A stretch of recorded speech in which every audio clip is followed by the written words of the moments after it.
friends, and welcome back to my channel. If you're new here, welcome. My name is Kat. I love to share about the romance novels I read with you here on my channel. Today's video is on the book A Gorgeous Villain by Saffron Kent.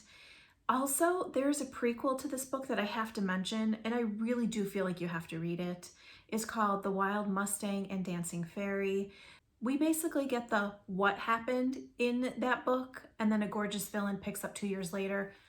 You have to get the full scope of Callie and Reed's story, you have to read that as well for the sake of time, because I can talk forever about Saffron's book and yet never feel like I articulate it as wonderfully as I want to, because I'm not a writer, so I don't always have the words, but I love her books. But you want to get that full experience with reading both of the books. This video would be so long, so we're going to concentrate on A Gorgeous Villain today. I have read several of Saffron's books. I will, of course, include the videos I've done on them in the description box below. I'm already having trouble talking, and truth be told, I have started this video. This is my 4th time. Sometimes I have trouble talking about Saffron's books because they're so, pardon me, so emotional, and the vulnerability of her characters that she conveys with her words, it's an experience for me, and I very much in my heart get placed within these characters and live and breathe the story as I'm reading it. And sometimes it's hard for me to come out of that a little bit in the very best way. That's how much her books affect me. That's how much I love her characters. And Callie and Reed might be my favorite characters of her so far. When A Gorgeous Villain picks up, it is 2 years later. Callie is now a senior in high school. Reed has graduated, gone to college, and is now working. We know something happened, and I'm gonna really try to dance around what happened a little bit because I don't like to give spoilers on my channel, and I don't want to give too much away. But we know that through A Wild Mustang and Dancing Fairy that,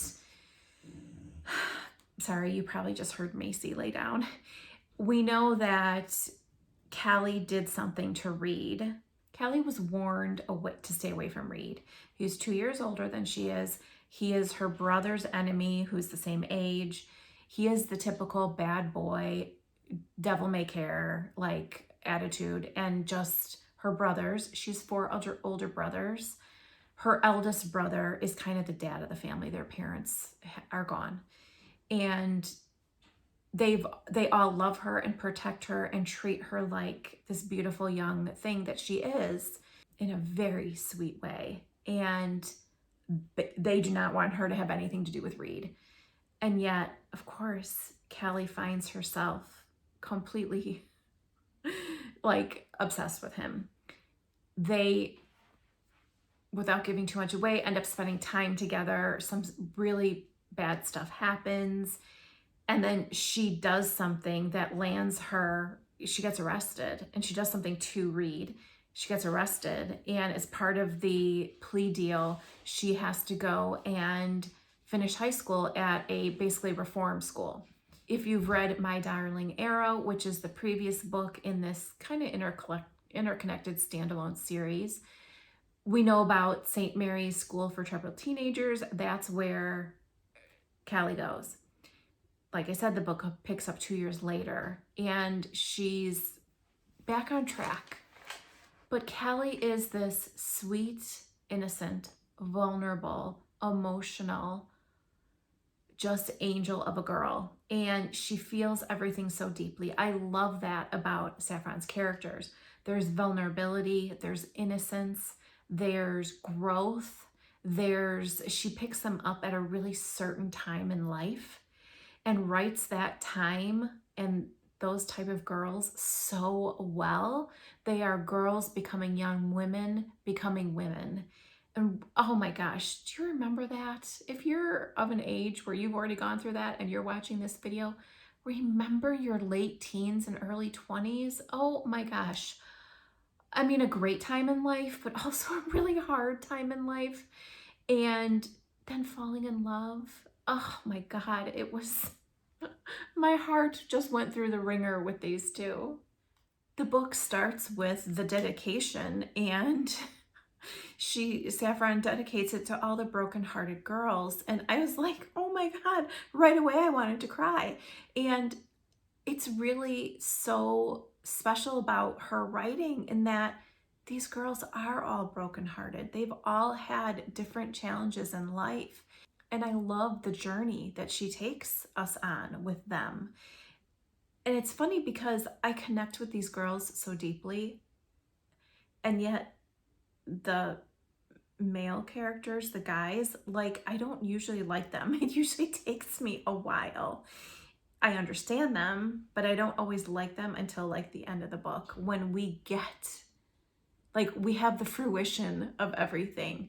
But with Reed, oh my gosh, I liked Reed right away.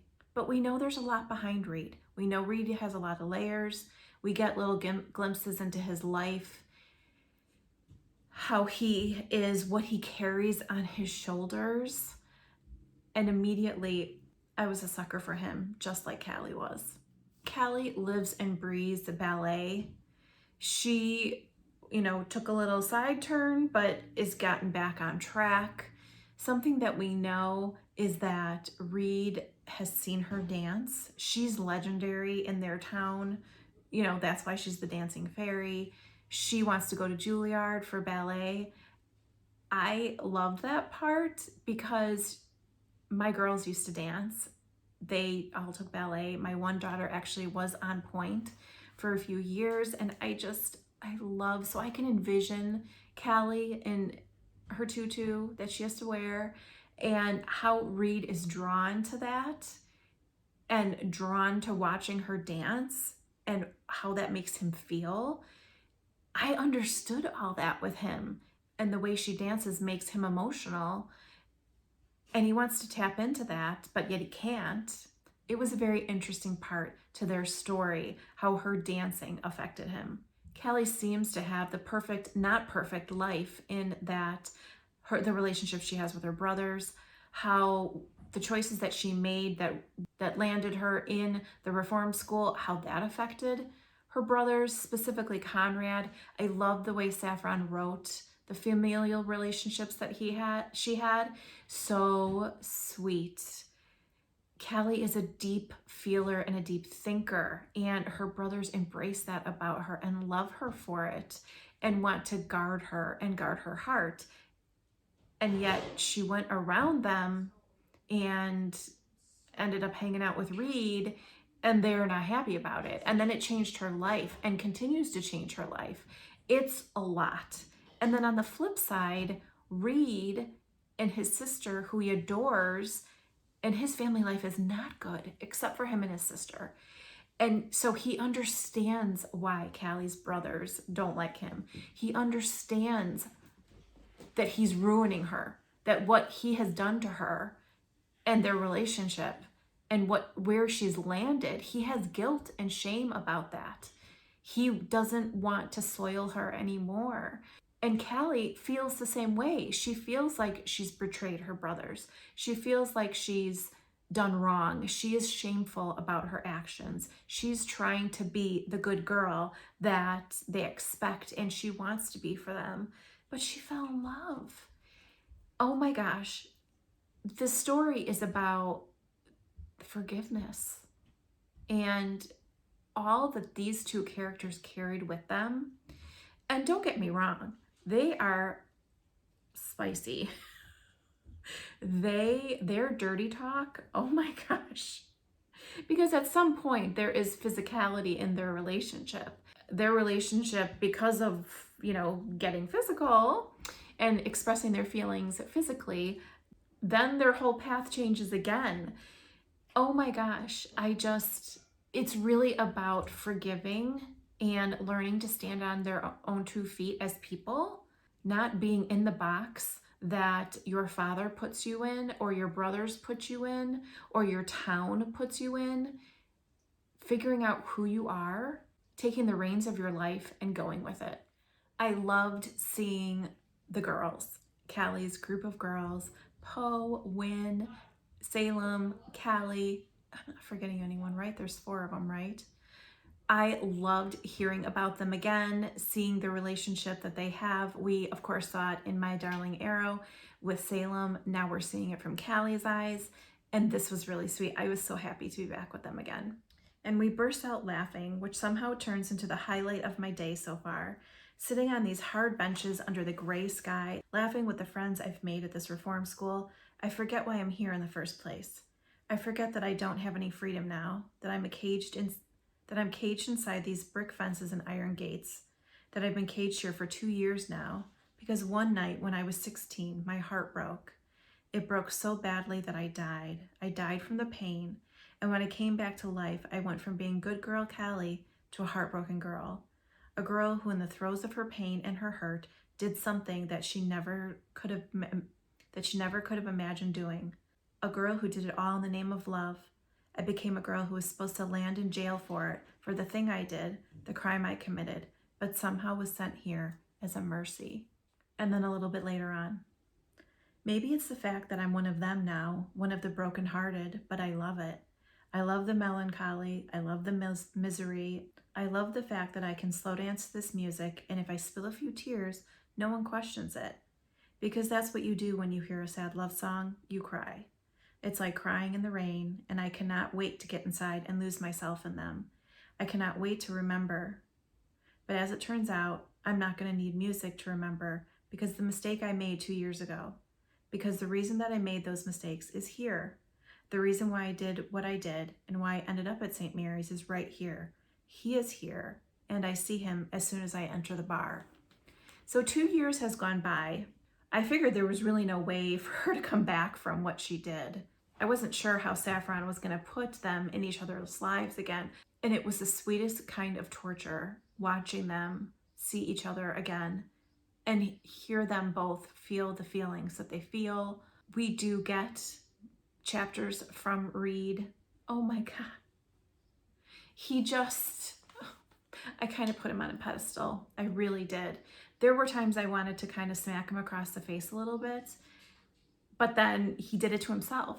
He realized that he got to the point where he accepted something about himself.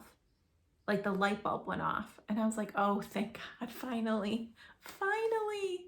We know that Reed's dad is a big reason why Reed is back in town. And we know that he's like a major jerk. And this is from Reed's perspective. So my father and I, we're at war. We've been at war ever since I was a kid. Every war has collateral damage, doesn't it? The collateral damage of ours is her. I really didn't like his father. And as much as I grew to love Reed, there were a couple of moments where his viciousness made me cry right along with Callie. This is one of the first times they run into each other again, and it's from Callie's perspective. I grit my teeth and purposely stop my breaths. I refuse to breathe, refuse to take air into my lungs and give life to my body, give beats to my heart. All these years later, his cavalier attitude still gets me. His reckless, cavalier, daredevil attitude. God, Callie, you idiot. Even so, I don't think we have anything to say to each other after what happened. You mean how you stupidly fell in love with me and I broke your little heart? It shouldn't hurt this much, what he just said. The wound inside my chest shouldn't flare up and pulsate as if it's new, freshly inflicted, but it does. Maybe because he said it without flinching. Maybe because he can talk about breaking my heart as if it's so inconsequential that it doesn't even warrant a change of tone or a ripple in his features. And maybe that's why my eyes sting. Yes, so unless you're trying to use me again, I suggest you leave. I'm not trying to use you, he says, studying my face. You don't have anything that I need. I want to laugh at myself then. I want to laugh at my own stupid self that his statement made me flinch. The fact that I'm now useless to him makes something contract in my chest. Well then, there you go, I say with clenched fists. I'm useless to you, so staying away shouldn't be hard, right? I don't have anything you need, and I don't want you around either. Besides, you don't even live here anymore, do you? You live in New York, and I've heard it's amazing. I mean, my brothers are crazy about that city. I bet you have wonderful life at college. I bet you have great friends. People must be crazy about your soccer skills, and you must be the campus stud and soccer superstar or whatever. So what are you even doing here? Wasting your time? Who cares what bus I take or how I get to the studio? I really think you should leave and resume your awesome life. And oh my gosh, she gives it to him. I loved that she gave it to him. She would go after him and she would spew the most perfect comebacks to him. And even though you knew it was killing her, and we know because it's here with Saffron's words, every single thought she has in her head is on, Saffron has written it on this page, on these pages. And we know that it's killing her, but she's not gonna let him, even though she loves him, walk all over her again. I feel like if I share more highlights, that it's gonna give a lot of the story away. And I don't like to give spoilers. So I think that's where I'm gonna leave it, because when we go a little bit further in the book, there's a big life change that knocks them both off their feet. And like I said, they find themselves on this whole new path. And Saffron talked about it and she gave us teasers about it. So if you know about her, you know what that is. But I feel like I just want to leave the video there because it's a whole different thing. And I want to entice you to read the book because it's absolutely amazing. Let me know if you have read A Gorgeous Villain or any of Saffron's other books. You know I always love to hear. I will, of course, put a direct to Amazon link to The Wild Mustang and The Dancing Fairy in the description box below so you can grab them both straight from there. Thank you so much for hitting the subscribe button while you're here and giving the video a thumbs up. And also come say hello to me on my social media, which is Cat Reads Romance on Facebook, Instagram, and now TikTok. Thanks for hanging out with me today. I'll see you soon. Bye.